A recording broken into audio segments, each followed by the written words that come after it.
Hoy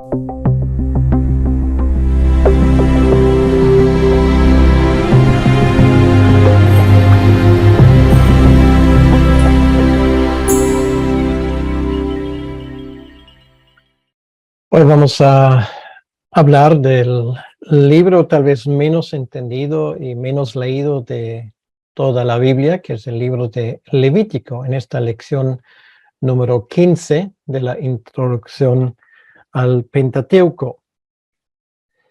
Es un libro enigmático para muchas personas hasta tal punto que normalmente en la lectura de la Biblia suelen pasarlo por alto, simplemente porque no pueden con su contenido. Sin embargo, la cosa no es tan complicada. Vamos a hacer una pequeña introducción al libro en general y luego nuestra intención es cubrir los primeros 7 capítulos para tener una idea básica de qué habla ese libro y cómo hay que entenderlo. La meta de nuestra vida es adorar a Dios y rendirle culto. Así lo expresa la famosa Confesión de Westminster en su primera pregunta, o el catecismo, mejor dicho, donde dice: el fin principal del hombre es glorificar a Dios y gozar de Él para siempre.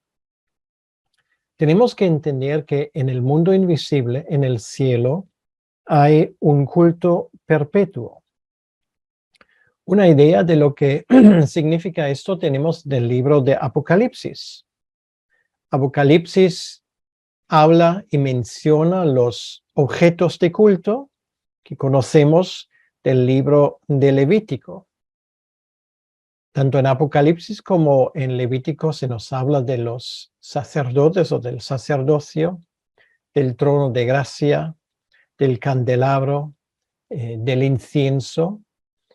Y en resumidas cuentas, lo que nos damos cuenta es precisamente una idea que mucha gente no lo tiene bien entendida, que el tabernáculo, del cual vamos a hablar en el libro de Levítico también, y la adoración obedece a unas reglas eternas. Esas reglas eternas tienen su sede en el mundo invisible, en el cielo. Allí hay un santuario, un tabernáculo celestial.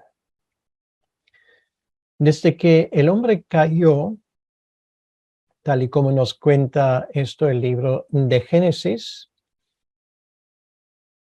fue la preocupación de Dios de restaurar el culto, que los hombres volviesen a adorar a Dios otra vez de una forma adecuada. Esa intimidad con Dios que Adán y Eva tenían originalmente se perdió en el paraíso cuando ellos cayeron. Y desde entonces queda la pregunta: ¿cómo se puede reparar esa relación rota entre Dios y los hombres? Levítico nos cuenta cómo esto es posible, porque la pregunta muy importante a la cual este libro responde la siguiente: ¿cómo es posible que el hombre pecador se pueda acercar a un Dios 3 veces santo, que es, según nos cuenta la Biblia, fuego devorador? Hebreos, que también habla mucho de estos temas que tienen su raíz y su fundamento en el libro de Levítico, nos dice: horrenda cosa es caer en manos del Dios vivo. Esto lo tenemos en Hebreos capítulo 10, versículo 31. Por lo tanto, el hombre pecador no puede acercarse a Dios. Dios se le ha acercado al hombre, enseñándole cómo uno puede rendirle culto sin morir en el intento, para decirlo de alguna manera. Y esto es muy importante para que lo entendamos desde el inicio. El culto en la tierra tiene correspondencia al culto en el cielo. Y esto tiene que ver con el carácter de nuestro Dios. Nuestro Dios no quiere ser adorado de cualquier manera, sino quiere ser adorado en consonancia con su propio carácter. Por lo tanto, el libro de Levítico es un libro eminentemente teocéntrico. Ese santuario refleja la realidad espiritual del cielo. La Biblia lo menciona explícitamente, esa correlación entre el santuario en el cielo y el modelo, para decirlo así, que Dios reveló a Moisés en 4 lugares. Lo mencionamos la última vez, pero simplemente quiero repasar uno de estos pasajes, que sería Hebreos capítulo 8, el versículo 5. Hebreos capítulo 8, versículo 5, dice lo siguiente: los cuales sirven a lo que es figura y sombra de las cosas celestiales, como se le advirtió a Moisés cuando iba a erigir el tabernáculo, diciendo: mira, haz todas las cosas conforme al modelo que se te ha mostrado en el monte. Es una cita de Éxodo capítulo 25, versículo 40. Estamos hablando del modelo que fue mostrado a Moisés, que representa el original que tenemos en el cielo. Tenemos la siguiente situación al final del libro de Éxodo, que estudiamos en la lección 14. Está todo preparado, para decirlo así. Está erigido y construido el tabernáculo, están los objetos como Dios lo ha mandado, y ahora solamente queda por ponerlo en función y saber cómo funciona. A mí me gusta compararlo un poco con esta situación tan familiar cuando compramos, por ejemplo, un ordenador nuevo, un aparato, por ejemplo, un televisor de los que tenemos hoy, que son un poco más complejos que los antiguos. Entonces lo desempacamos, lo tenemos en el salón, y ahora la pregunta es: ¿y cómo vamos a ponerlo en marcha? Esta es la pregunta realmente. ¿Cómo vamos a poner ahora en marcha ese tabernáculo? ¿Cómo va a funcionar? Y de la misma manera, como yo tengo que leer el manual de instrucciones cuando pongo en marcha un ordenador o un televisor, pues ahora los israelitas recibieron el manual de instrucción.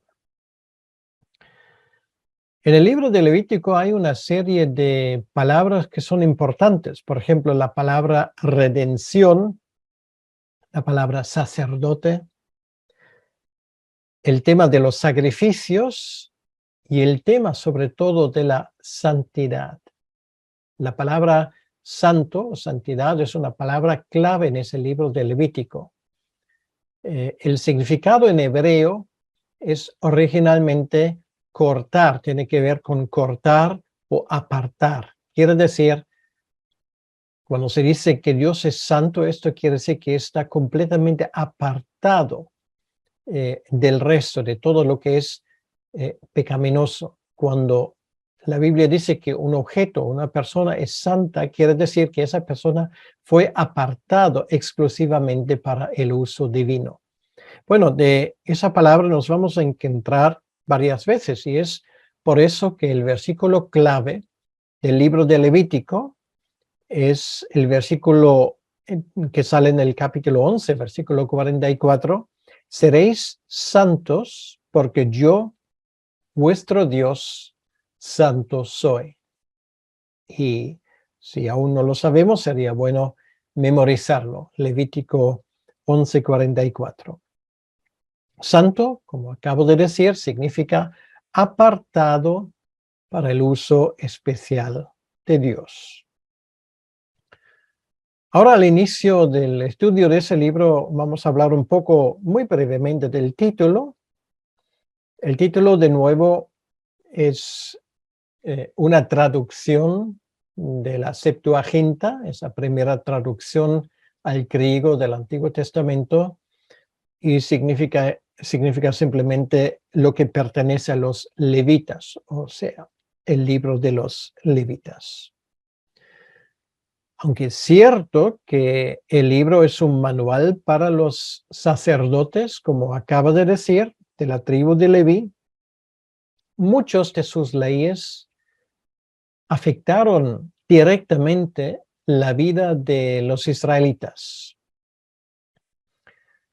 Y una cosa más quiero decir en cuanto al autor. Claro, como todos los 5 libros del Pentateuco, también el libro de Levítico fue escrito por Moisés. Pero hay una curiosidad en el libro de Levítico. 56 veces en este libro se dice que el Señor habló a Moisés. Es el único libro de la Biblia que prácticamente desde el inicio hasta el final recoge literalmente y de forma inmediata las palabras divinas. Y esto le da un carácter especial. Moisés, a su vez, escribió las palabras personalmente en un libro o pidió a otros hacerlo. Voy a leer solamente un ejemplo. Levítico capítulo 4, el versículo 1 dice lo siguiente: habló Yahvé a Moisés diciendo, habla a los hijos de Israel y diles cuando alguna persona, etcétera, etcétera. Entonces nos damos cuenta que Dios habla y Moisés, obviamente, a continuación lo escribe. Jesucristo mismo es el autor del libro. Por ejemplo, nadie menos que nuestro Señor Jesucristo lo menciona en el Nuevo Testamento, por ejemplo, en Marcos 1:44, cuando él cita directamente de este libro.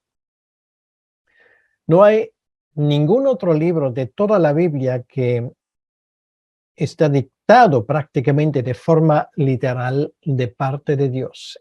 Y esto le da al libro de Levítico un carácter ciertamente especial.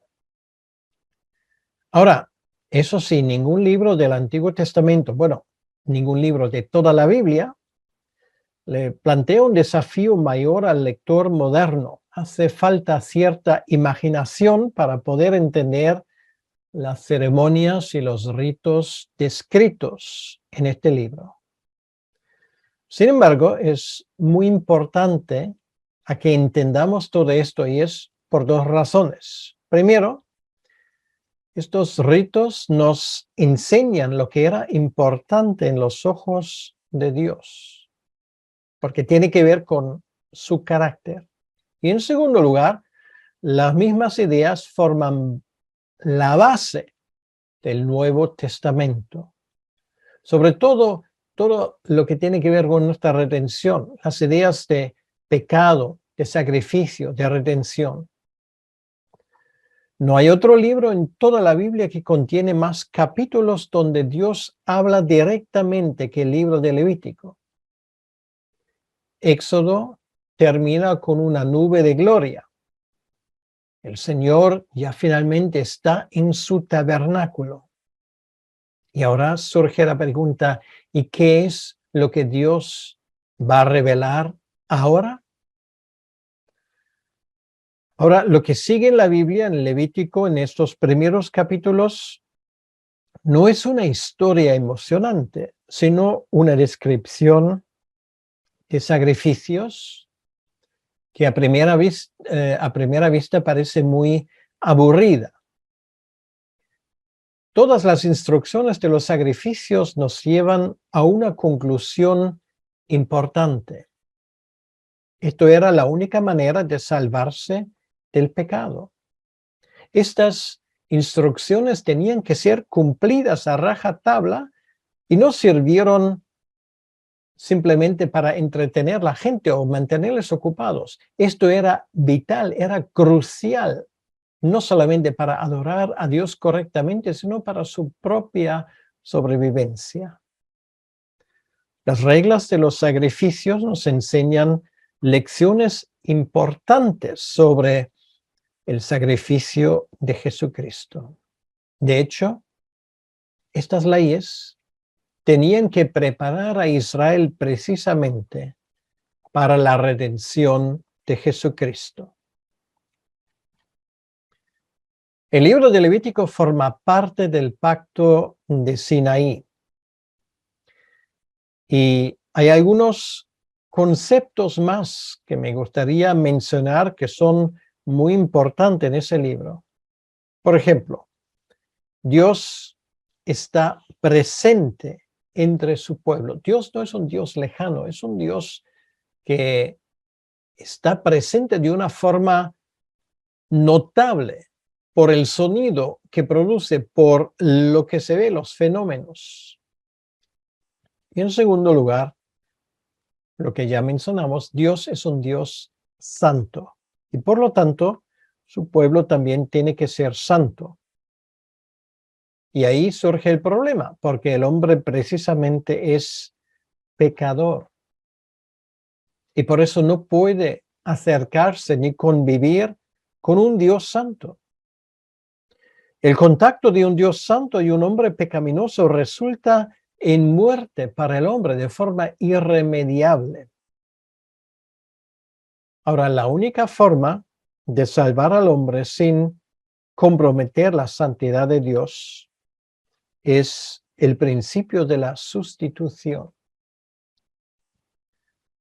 Por la razón que acabo de mencionar, la redención del pecado por medio de un sacrificio tiene una importancia muy grande, sin la cual jamás vamos a entender el sacrificio de Jesucristo. Por lo tanto, el libro de Levítico nos prepara para esto. A través de símbolos y ritos, Levítico nos da una imagen, una idea del carácter de Dios, que es profundizado en el Nuevo Testamento. Levítico nos enseña que Dios es la fuente de una vida perfecta, que Dios ama a su pueblo y que Él quiere vivir entre ellos.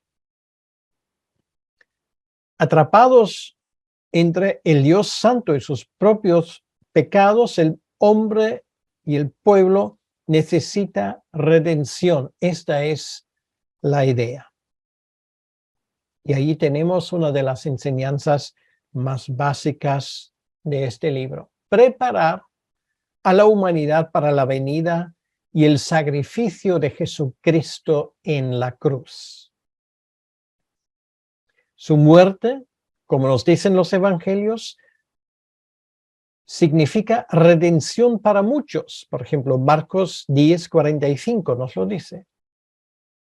Su sangre nos limpia de todo pecado. Eso lo leímos en 1 de Juan 1:7. Y sobre todo, Jesucristo es el perfecto sumo sacerdote, el único mediador entre Dios y los hombres, tal y como lo expresa 1 Timoteo 2, versículo 5.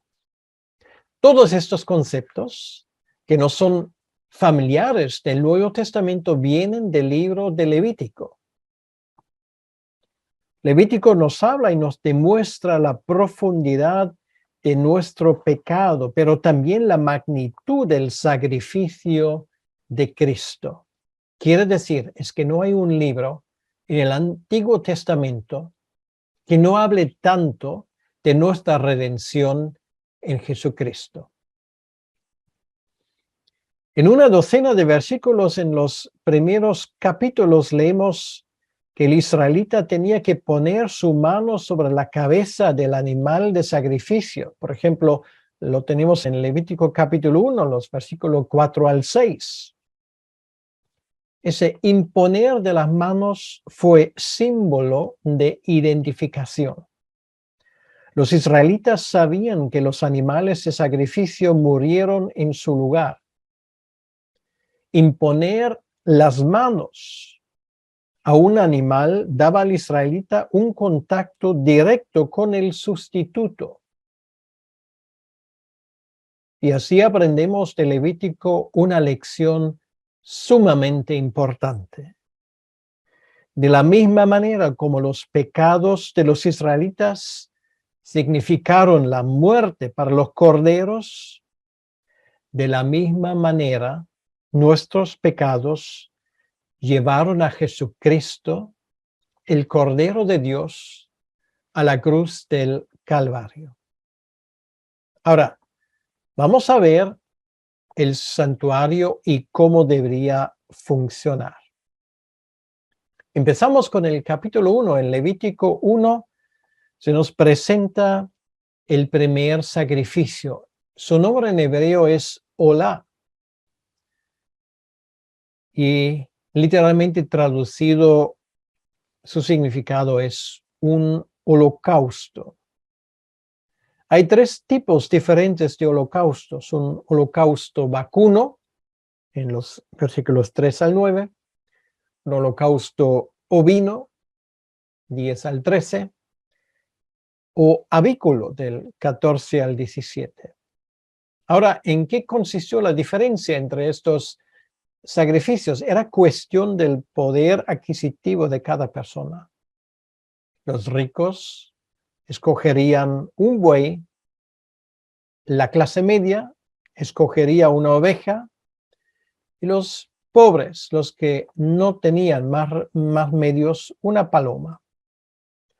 Lo interesante es que hubo diferencias en la manera como estos sacrificios fueron presentados. El que trajo un buey, por ejemplo, tenía que matarlo, despellejando y cortándolo en trozos. Aquellos que sacrificaban una oveja tenían simplemente que trozarla, que era mucho más fácil, pero no era necesario despellejarla, y el pobre que trajo palomas no tenía que hacer nada más. El sacerdote se encargó de todo esto. ¿Por qué estas diferencias? Porque, por ejemplo, el sacrificio de un hombre rico que trajo un buey, para prepararlo se tardaba mediodía. El pobre pues lo tenía más fácil en este caso. Y la razón parece obvia.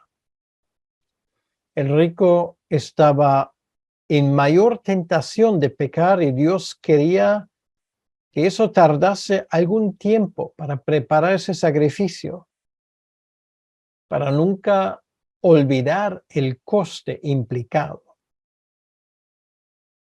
El que trajo un buey para sacrificarlo, seguramente, para decirlo de alguna manera, no tenía planes de irse a la playa por la tarde, porque no le daba tiempo. Se trataba, por lo tanto, de una ofrenda de culto en comunión con Dios. Lo típico del holocausto que describe en el capítulo 1 de Levítico fue un animal que fue quemado completamente, es decir, completamente aceptado y recibido de parte de Dios. La idea que hay detrás de este sacrificio era la completa rendición por parte del creyente y la completa aceptación de parte de Dios. Se trataba de un testimonio público. De hecho, realmente era posible a través de ese sacrificio del holocausto acercarse a Dios, pero solo a base del derramamiento de sangre. Ese sacrificio, el holocausto de Levítico capítulo 1, se ofrecía como parte del culto normal por la mañana y también por la tarde. Ese culto se celebraba, el sacrificio se presentaba a las 9 de la mañana y a las 3 de la tarde. ¿Nos dice algo esa hora? pues fue precisamente la hora en la cual nuestro Señor Jesucristo fue clavado en la cruz y cuando finalmente murió a las 3 de la tarde. También se ofrecieron estos holocaustos en los cultos del día del reposo, del Shabbat, y de las fiestas cuando se quemaban también otros animales. Este sacrificio se ofrecía en cultos de dedicación, purificación o también para concluir un periodo de votos. Una vez más, lo característico de ese primer sacrificio del capítulo 1 de Levítico era la aceptación total de parte de Dios del sacrificio que a su vez representaba al israelita que se acercaba a Dios. La idea del olor agradable que sube delante de Dios es una expresión, para decirlo así, antropomórfica, quiere decir que tiene su analogía en nosotros los hombres, para indicar que Dios aceptaba a la persona que traía el sacrificio. En resumidas cuentas, el holocausto, el sacrificio de Levítico capítulo 1, es el sacrificio que más representa la muerte de Jesucristo en la cruz. Pasamos ahora al segundo sacrificio en Levítico capítulo 2. Realmente no se trata de un sacrificio, sino de una ofrenda. Es una ofrenda de cereales, que también es muy rico. Contenía, por ejemplo, trigo, y el trigo en la Biblia es el símbolo del hombre, particularmente del pueblo de Dios. La mayoría de los sacrificios de cereales estaban destinados para los sacerdotes, es decir, los sacerdotes podían usar, por ejemplo, el trigo para sus propios fines. El trigo era el cereal más cotizado y en la ofrenda tenía que ser mezclada con aceite, que es símbolo del Espíritu de Dios. El trigo fue llevado al altar sin levadura y sin miel. Tanto la levadura como la miel propician el proceso de fermentación. La levadura es símbolo de corrupción y la miel es símbolo del placer mundano. En muchos sacrificios paganos fue ofrecido miel y eso los israelitas lo tenían prohibido. Sin embargo, hay un ingrediente curioso. El sacrificio de los cereales tenía que contener sal. En Marcos capítulo 9, versículo 49 y 50, Jesucristo se refiere precisamente a esa ofrenda segunda del libro de Levítico. Voy a leer los versículos correspondientes. 9:49 dice: porque todos serán salados con fuego y todo sacrificio será salado con sal. Buena es la sal, mas si la sal se hace insípida, ¿con qué la sazonaréis? Tened sal en vosotros mismos y tened paz los unos con los otros. Sal es el símbolo de estabilidad. No cambia sus características en el fuego. Es algo muy interesante. Por eso lo usamos en una barbacoa. Da sabor y no cambia sus características. Por eso los pactos a veces se sellaban con sal y por eso fueron llamados pactos de sal, porque no deberían cambiar. En el acto de la ofrenda, el israelita devolvía a Dios una parte de lo que había recogido, por ejemplo, de cereales, reconociendo así que Dios era el origen de todas sus pertenencias. y el origen de su vida. Se trataba, por lo tanto, de una ofrenda dedicatoria y podía llevarse a cabo en público o en privado. Normalmente esa ofrenda iba en conjunto con el primer sacrificio, el holocausto, porque la primera ofrenda, el primer sacrificio, llevaba casi de forma automática a la segunda. Uno no puede recibir perdón de los pecados por parte de Dios sin reconocer su total dependencia de Él. La ofrenda de los cereales era la ofrenda diaria del sumo sacerdote. El enfoque de esta ofrenda es la vida. Todos sus materiales tenían su origen en plantas, cereales, aceite de oliva, incienso. Se menciona explícitamente que la miel y también la levadura fueron prohibidos. Y cada ofrenda de ese tipo iba acompañado de una cosa especial que se llama una libación. Quiere decir que es una ofrenda líquida, en ese caso en forma de vino, que se echaba encima. El simbolismo es bastante claro. Lo mejor pertenece al Señor. Entonces, vamos a recapacitar.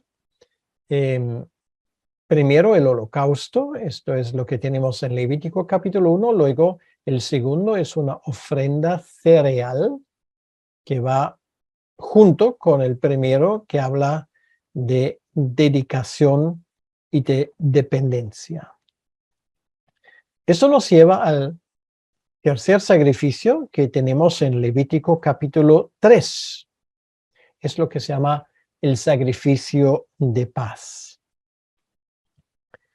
Ese sacrificio de paz enfatiza la comunión de una persona con Dios y su gozo en la presencia de su Dios.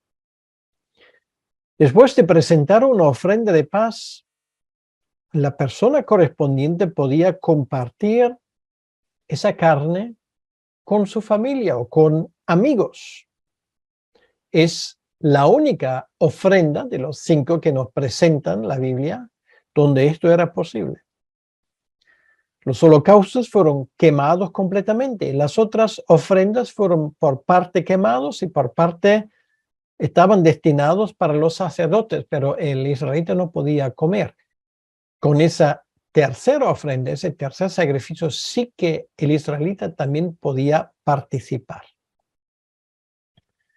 Según Levítico capítulo 9, las ofrendas de paz fueron presentadas después de los holocaustos y también de las ofrendas del pecado, de los cuales vamos a hablar enseguida.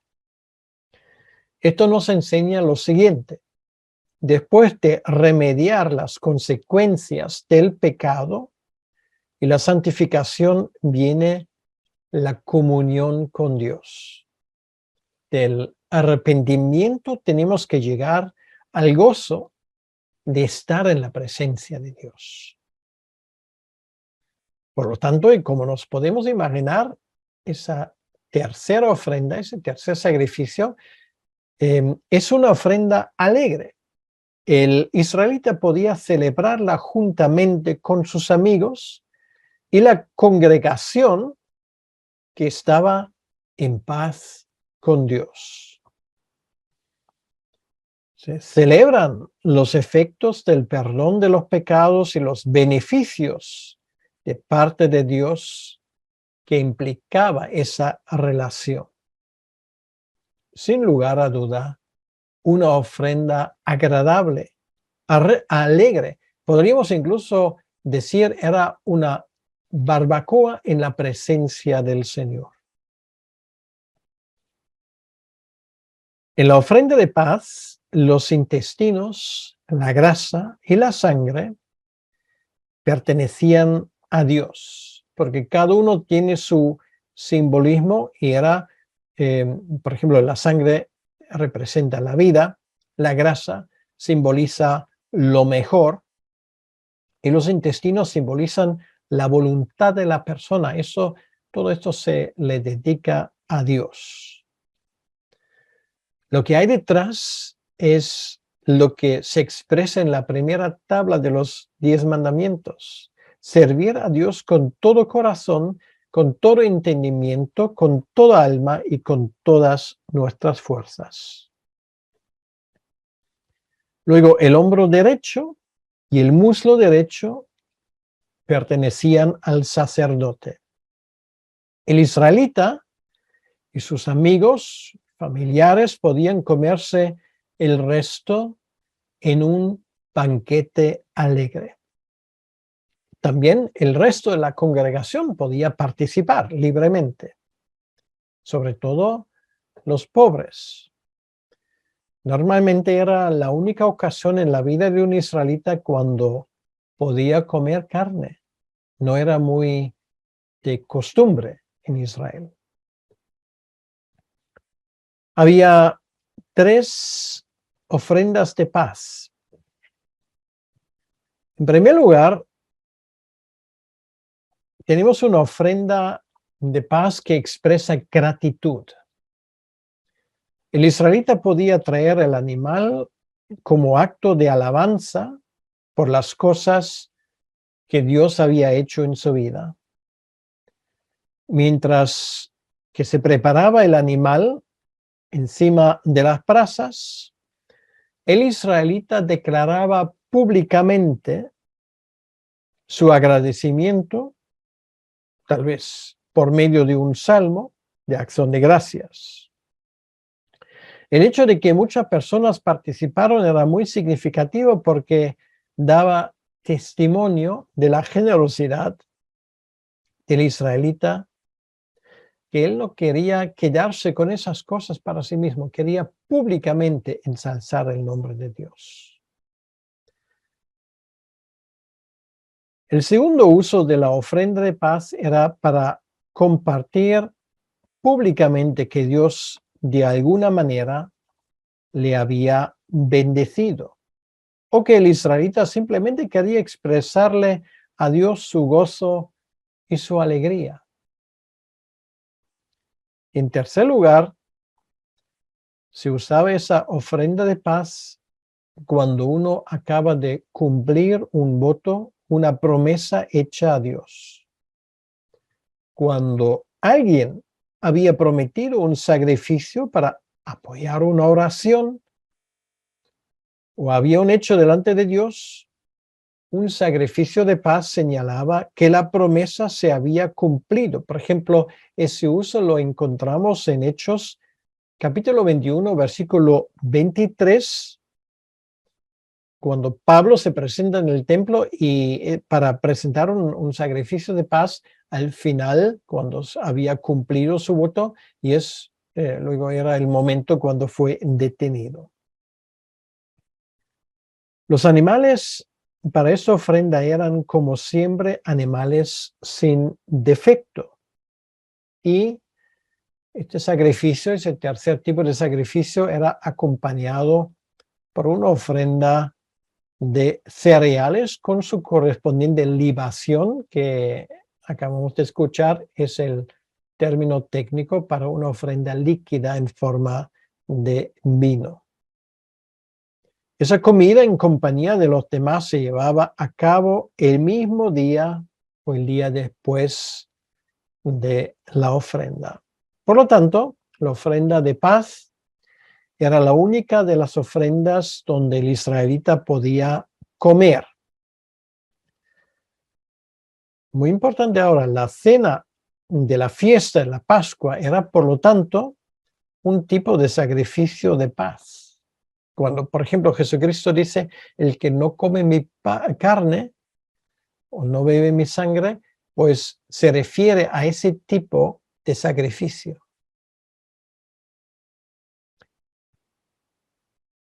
Ambos, a su vez, eran precursores de la Santa Cena. Quiere decir que la Santa Cena tiene sus raíces en este tercer sacrificio, que habla de gozo, que habla de alegría. Eso nos lleva ahora al cuarto sacrificio que nos es presentado en Levítico capítulo 4. Es el sacrificio por el pecado que mencioné antes brevemente. Por medio de ese sacrificio, Dios proveyó el perdón de los pecados a la comunidad, no al israelita individual, para que se pudiera mantener intacta la comunión. Existieron principalmente dos aplicaciones principales para esta ofrenda. En primer lugar, tiene que ver con el perdón de los pecados no intencionales. Y en segundo lugar, tiene que ver con la purificación ceremonial después de una enfermedad o una contaminación que había descalificado al israelita para participar en el culto. Pues este sacrificio por el pecado remediaba eso. En el primer caso de los pecados no intencionales, la ofrenda iba acompañada por una confesión de pecados. En el segundo caso, obviamente, no. Ese ritual también purificaba el santuario para que la persona que trajo el sacrificio pudiera acercarse. El sacrificio por el pecado tenía distintos grados. Los que tenían un cargo importante en la comunidad israelita tenían que darse cuenta de que sus pecados requerían un ritual mayor. Tenían que pagar más dinero por la ofrenda, es decir, que su pecado les salía más caro. Bueno, luego, ustedes esto lo pueden leer en el texto, o sea, lo que yo aquí doy es simplemente un resumen de cada capítulo, de cada sacrificio, pero por favor, esas cosas ustedes tienen que estudiar por sí mismos cuando lean el texto. Solamente los pecados no intencionados eran cubiertos por este sacrificio, es decir, pecados que en su momento no habían sido reconocidos como tales por el israelita, o sea, alguien que peca no intencional. También las impurezas ceremoniales por contagio o por otras causas caían bajo este sacrificio. Ahora, es muy importante que hay tres tipos de pecados que no estaban cubiertas por esta ofrenda. Por ejemplo, Números capítulo 15, versículo 30, habla de pecados cometidos con soberbia, lo cual significa pecados conscientes, intencionales. Ese tipo de pecados no eran cubiertos por el sacrificio del pecado. Se entendía que un creyente que obedecía las estipulaciones del pacto jamás cometería ese tipo de pecado que implicaba un desprecio hacia el Señor. Un segundo grupo de pecados que no fueron cubiertos por este sacrificio eran las violaciones premeditadas de los 10 mandamientos. Algunos ejemplos serían, por ejemplo, sacrificios a Moloch, otros dioses, brujería, seguir a falsos profetas. Todos estos casos eran violaciones de los primeros 2 mandamientos. Luego, la blasfemia, que era una violación del tercer mandamiento, la violación del Shabbat, el cuarto mandamiento, violencia y burla de los padres, quinto mandamiento, homicidio, secuestro, adulterio, violación, incesto o un falso testimonio en delitos que eran penalizados con la pena de muerte en Israel. Entonces, alguien que comete ese tipo de pecados premeditados y graves, pues el sacrificio número 4, el sacrificio del pecado, no lo cubre. Y un tercer grupo de pecados que no eran cubiertos por este sacrificio era el desprecio de las reglas culticas. Por ejemplo, no observar la fiesta de la Pascua, no observar el día de la expiación, comer sangre, comer las partes de los sacrificios destinados a Dios o la negación de sacrificar en el sacrificio. Ahora, ¿qué pasa entonces con los pecados intencionados?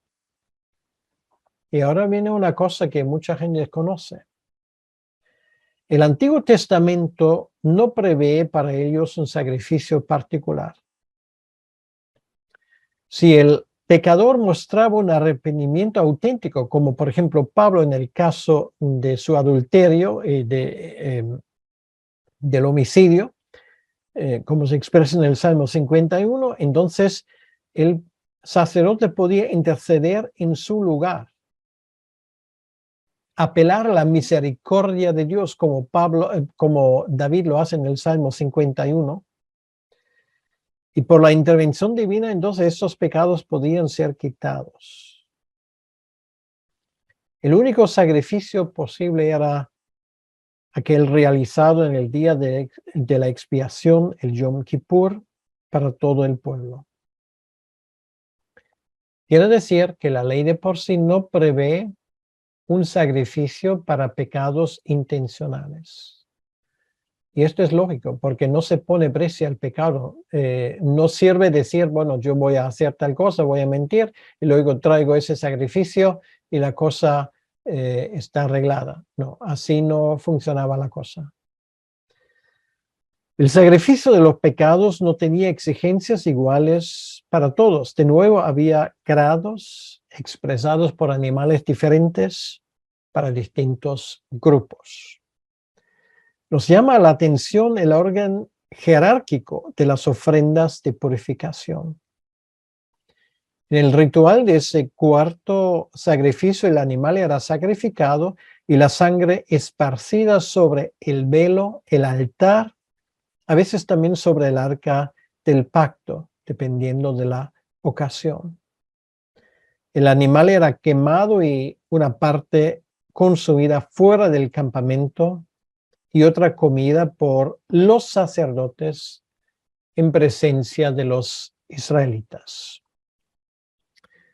Y esto nos lleva al quinto sacrificio, el de Levítico 5, es la ofrenda compensatoria. Es una ofrenda muy interesante. Esa ofrenda cubría dos tipos de pecados que requerían reparación. Se trataba normalmente de transgresiones que tenían que ver con un fraude contra Dios o los hombres.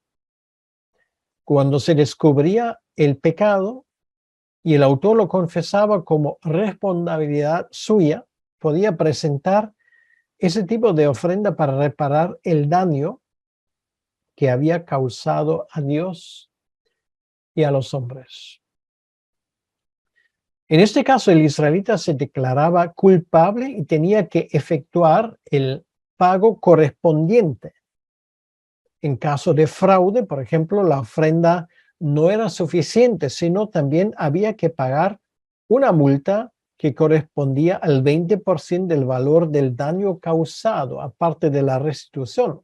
Pongo un ejemplo, si alguien económicamente dañaba, por ejemplo, a un vecino, vamos a decir por un precio de $1,000, tenía que hacer tres cosas. En primer lugar, pagar los $1,000, luego pagar un recargo del 20%, que son $200 por encima a la persona afectada, y en tercer lugar, presentar ese quinto sacrificio, la ofrenda compensatoria para tratar de la parte que tenía que ver con Dios.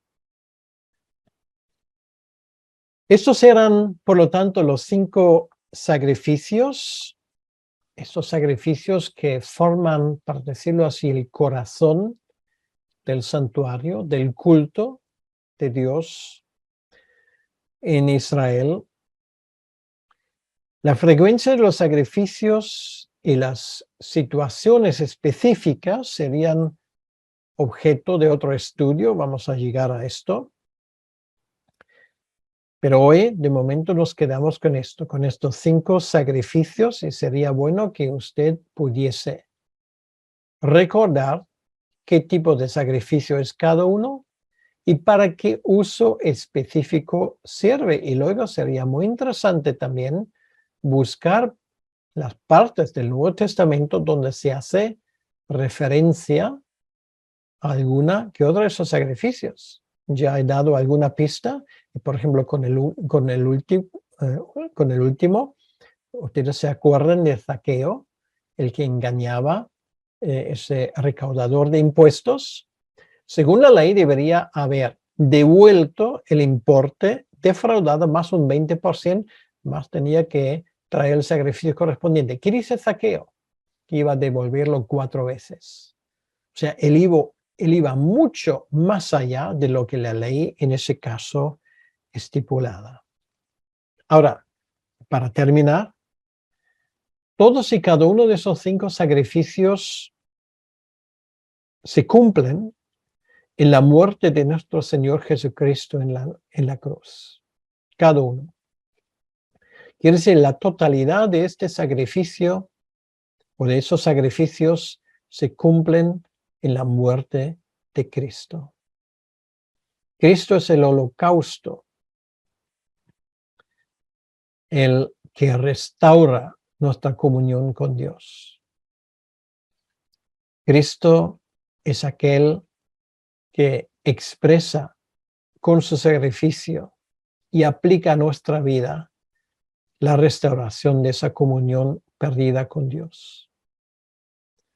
Es el sacrificio que restaura la comunión y que cumple los votos, como en el tercero. Es el sacrificio también por los pecados no intencionales. Y es el sacrificio que restaura, que restituye. Cuando él exclamaba en la cruz, consumado es, eso significa, estaba todo pagado.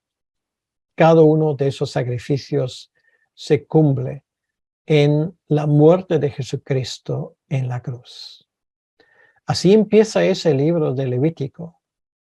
Hay muchas más cosas y vamos a seguir con la lección 16 para hablar de más aspectos de ese libro fascinante.